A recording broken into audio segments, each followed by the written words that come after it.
Bismillahirrahmanirrahim. Assalamualaikum warahmatullahi wabarakatuh. Selamat malam anak-anak ibu kelas 81 sampai 811.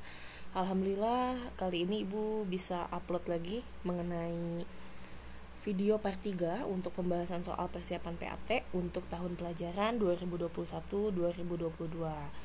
Sebelumnya ibu mohon maaf karena kemarin tidak sempat untuk mengupload video, dan baru sempat hari ini. Insya Allah nanti akan ada satu hari itu ibu upload 2 video.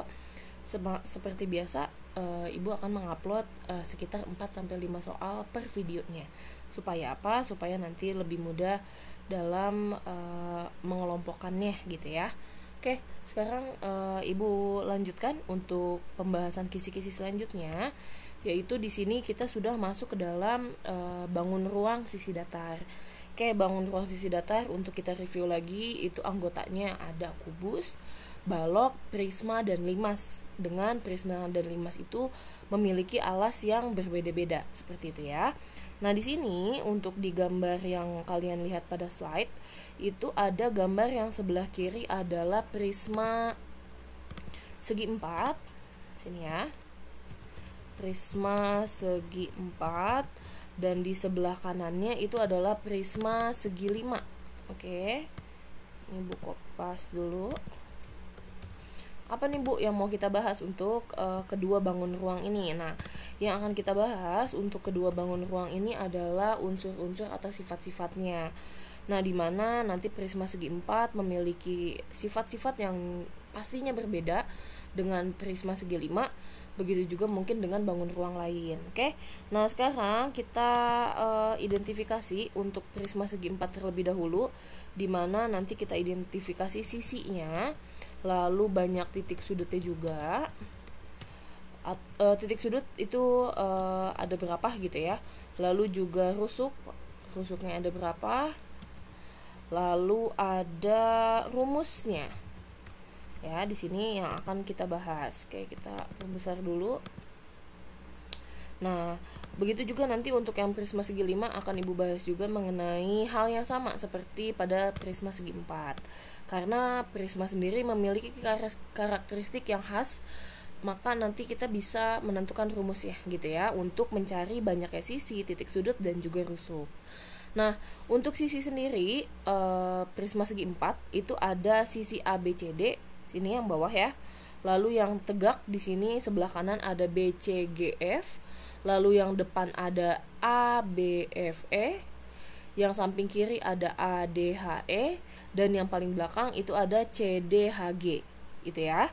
Dan satu lagi ada di atas itu ada EFGH. Jadi kalau misalkan kalian menulis silahkan. Nah, maka nanti banyak sisinya itu ada 6. Tadi ya ada ABCD, BCGF, terus ABFE, ADHE, lalu CDHG, dan EFGH. Itu adalah sisi pada prisma segi 4. Lalu titik sudutnya, ada titik sudut A, ada titik sudut B, C, D, E, F, G, H. Oke. Itu adalah titik sudutnya, maka banyak titik sudutnya ada 8. Lalu banyak rusuknya. Rusuknya di sini rusuk yang paling bawah dulu ya, yang membentuk alas. Itu ada AB, ada BC, ada CD, ada AD. Berarti sudah ada 4 ya di alas. Lalu kita beralih ke tutupnya. Berarti ada EF, ada FG, ada GH, dan ada EH. Nah, terus ada juga rusuk untuk membentuk sisi tegaknya. Itu ada AE, ada BF, ada CG, dan ada DH. Berarti masing-masing 4 ya. Tadi 4 ada di alas, 4 ada di tutup, dan juga 4 ada di pembentuk bagian yang sisi tegak gitu ya. Berarti nanti rusuknya itu ada 12. Oke. Bu, bedanya apa sih prisma segi 4 dengan balok? Nah, sering ada pertanyaan seperti itu dari murid ibu. Nah, jadi kalau prisma segi 4, alasnya di sini berbentuk segi 4 dan dia memanjang ke atas. Sementara nih kalau balok, ini kalau misalkan ibu putar seperti ini. Gitu ya. Nah, nanti dia akan tiduran seperti ini, dimana kalau balok itu memiliki ukuran panjang, lebar, dan tinggi yang berbeda-beda. Sementara tadi kalau prisma segi 4 memiliki alas nih, di sini alasnya itu panjang dan lebar ukurannya sama, tetapi panjang dan lebar itu ukurannya berbeda dengan tinggi. Seperti itu perbedaan prisma segi 4 dengan balok. Nah, sekarang kita beralih dulu ke prisma segi 5. Nah, kalau sisinya prisma segi 5 di sini ada ABGF, ada BCHG, terus CDIH, EDIJ, dan AEJF. Itu untuk yang sisi tegaknya. Dan nanti untuk pembentuk sisi alas dan sisi atapnya, yang alasnya itu ada ABCDE, ada FGHIJ. Jadi sesuai dengan kalau misalkan segi 5 berarti kita menyebutkan 5 huruf di situ ya. Nah, berarti nanti di sini ada sisinya ada berapa? Ada 7. Tadi ya, yang membentuk sisi tegaknya ada 5. Lalu yang membentuk sisi alas dan tutup masing-masing ada 1. Berarti ada 7. Sementara untuk titik sudutnya itu ada ABCDE, FGHIJ. Berarti ada 10 ya. Dan rusuknya, untuk pembentuk rusuk pada sisi tegaknya itu ada AF, ada BG, ada CH, ada DI, ada EJ. Berarti sudah ada 5 ya untuk pembentuk sisi tegaknya. Lalu untuk pembentuk sisi alasnya ada AB, BC, CD, DE, dan AE. Ada 5 juga berarti di sisi alas. Lalu di sisi tutupnya ada FG, GH, HI, IJ, dan FJ. Berarti masing-masing baik di sisi tegak, sisi alas, dan sisi tutup itu ada 5. Otomatis 5 kali 3 gitu ya. Ada 15. Seperti itu. Nah, sekarang kita beralih ke rumusnya. Untuk rumusnya dari sisi pada prisma itu rumusnya itu adalah N+2. Dimana N-nya itu adalah banyaknya, ini kan kalau segi 4 berarti ada 4 gitu ya. Maksudnya pembentuk seginya gitu ya. Berarti nanti di sini 4 tambah 2. Nah, kalau segi 5 itu kan berarti di sini sama nih rumusnya karena masih sesama prisma. N+2 juga. Dimana tadi segi 5 itu ada 5, berarti pembentuknya 5 tambah 2. Seperti itu. Lalu untuk titik sudutnya itu tinggal N dikali 2. Seperti itu ya. Nah, di sini N dikali 2 kan tadi segi 4 ya, berarti 4 dikali 2 ada 8. Begitu juga pada segi 5, rumusnya masih sama. Di sini berarti N dikali N dikali 2 juga ya. Seperti itu. Nah, jadi segi 5 dikali 2 berarti ada 10. Sudah sesuai ya. Itu untuk rumus pembentuk sifat-sifat yang ada di prisma. Terakhir untuk rusuk itu rumusnya adalah N dikali 3. Bu, gimana kalau misalkan prisma segi 20? Ya, ini masih berlaku. Berarti kalau nanti segi 20, sisinya 20 tambah 2. Lalu titik sudutnya 20 dikali 2 dan rusuknya 20 dikali 3. Seperti itu ya. Nah, di sini juga sama N dikali 3. Jadi baik prisma segi apapun, ini rumus untuk sisinya itu N+2, untuk titik sudutnya itu N kali 2. Lalu untuk rusuknya itu adalah N dikali 3. Seperti itu ya. Semoga mudah dipahami. Kita lanjut ke soal nomor 2 atau kisi-kisi nomor berikutnya. Oke, di sini ada prisma segi 4. Jika panjang sisi alasnya 40, berarti AB, BC, CD, dan AD-nya itu 40 masing-masing ya. Dan tinggi prismanya berarti tingginya itu BF, CG, lalu AE, dan DH-nya itu 60. Maka luas permukaan bangun tersebut. Oke. Jadi di sini kita identifikasi dulu ya untuk membentuk luas permukaan. Luas permukaan. Oke. Kita sudah masuk ke rumus berarti sekarang ya. Nah, untuk luas permukaan berarti nanti kita akan mengidentifikasi di mana di situ ada alas dan tutup. Untuk prismanya itu ukurannya sama, alas dan tutupnya. Berarti nanti kita tulis aja karena ukurannya sama berarti 2 dikali luas alas. Oke. Lalu nanti ditambah sama yang berdirinya. Nah, yang berdiri ini kan bentuknya adalah persegi panjang. Nah, ada berapa yang ukurannya sama? Ada 4, yaitu ada ABFE, ada BCGF, ada CDHG, dan ada ADHE. Berarti ada 4 ya. Kita kali 4 dikali luas sisi tegak gitu kali ya. Luas sisi tegak. Oke. Nah, sekarang kita masukin nih untuk luas alas karena dia bilangnya tadi persegi gitu ya.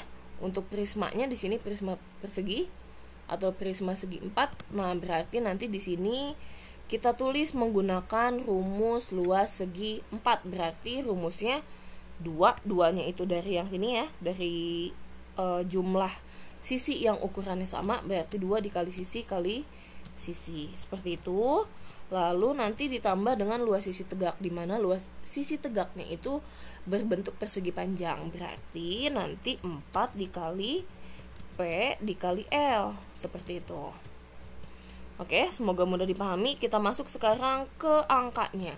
Nah, sisinya, sisi alas itu panjangnya kan 40 ya, berarti 2 dikali 40 dikali 40.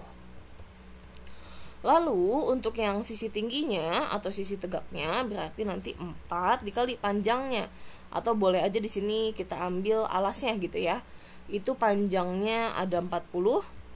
Lalu nanti lebarnya kita ambil itu adalah tingginya, itu adalah 60. Seperti itu. Oke, kita lanjutkan untuk perkaliannya. Kita kerjakan dulu yang ada di dalam kurung. Berarti 2 dikali 40 kali 40 itu adalah 3200 ya. 40 kali 40 kan 1600. 1600 dikali 2 itu 3200. Lalu sekarang kita beralih ke sini. 40 kali 60 itu kan 2400. Dikali 4 itu berarti 9600. Nah, nanti tinggal kita tambah deh, sudah selesai. Berarti nanti 12.800 cm persegi, seperti itu ya. Ups, salah. Di mana ya? Oh, nggak ada. Oke, berarti ini kita kopas aja. Nah, jadi nanti di sini satuannya cm persegi. Kenapa Bu cm persegi? Karena yang dicari merupakan luas. Kalau nanti volume itu berarti pakai cm kubik atau cm pangkat 3. Oke, semoga mudah dipahami. Kita lanjut ke soal nomor berikutnya.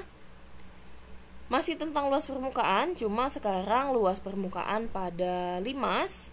Nah, di sini ada 5 segi 4. Kenapa bisa dibilang 5 segi 4? Karena nanti di sini panjang KL, LM, MN dan KN itu sama. Bu, kenapa sama? Karena di sini tidak diketahui panjangnya, berarti nanti dia akan mengikuti bagian sisi depannya. Lalu di sini ada garis pelukis namanya dari O sampai P, di mana itu nanti kita gunanya untuk mencari luas sisi tegak. Oke, nah sekarang kita masuk ke rumusnya. Sama seperti tadi, kita identifikasi dulu. Berarti di situ luas permukaan itu sama dengan, ada sisi alas ya. Sisi alasnya ada berapa? Ada 1, karena dia di bagian tutupnya itu berbentuk lancip, jadi tidak berbentuk persegi lagi gitu ya. Berarti nanti ada luas alas ditambah dengan 4 dikali luas sisi tegak. Luas sisi tegak. Nah, kenapa Bu kok dikali 4? Ini ada 4 sisi yang ukurannya sama, yaitu OKL, OLM, lalu OMN dan juga ONK gitu ya. Itu ukurannya sama semua. Nah, sekarang kita identifikasi untuk alasnya itu kan berbentuk persegi. Berarti nanti sisi kali sisi untuk luasnya. Lalu luas sisi tegaknya itu berbentuk segitiga. Berarti rumusnya 4 dari sini ya maksudnya. Lalu nanti dikali dengan luas alas alas kali tinggi bagi 2. Sini ya. Alas dikali tinggi bagi 2. Oke, seperti itu.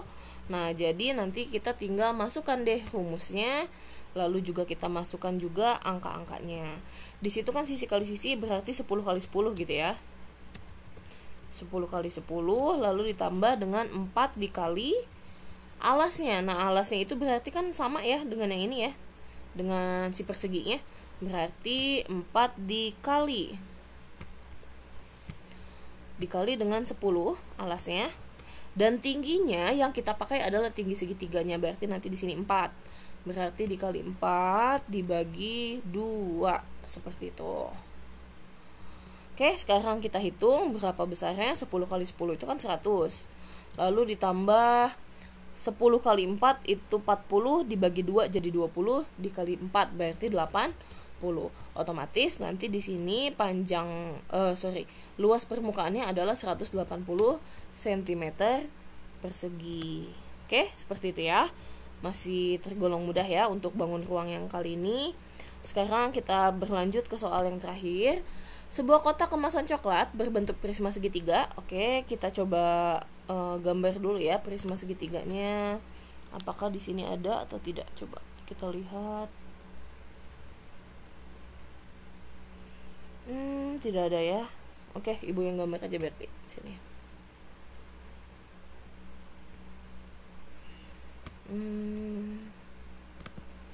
Oke, untuk prisma segitiga di sini ibu gambar ini ya, sketsanya aja, mungkin tidak terlalu rapi, cuma mungkin bisa menggambarkan apa yang ibu maksud gitu ya.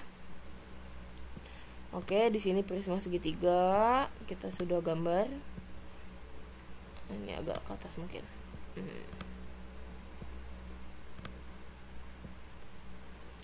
Sebentar, mungkin gambarnya terlalu ini ya. Kita coba ambil dari Google saja ya. Kita ke Google aja, mungkin lebih rapi. Soalnya tadi ibu menggunakan kursor jadinya agak sulit.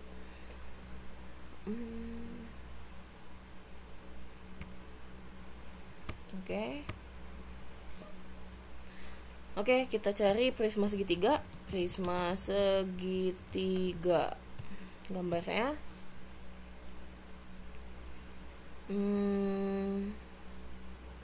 Ini mungkin ya.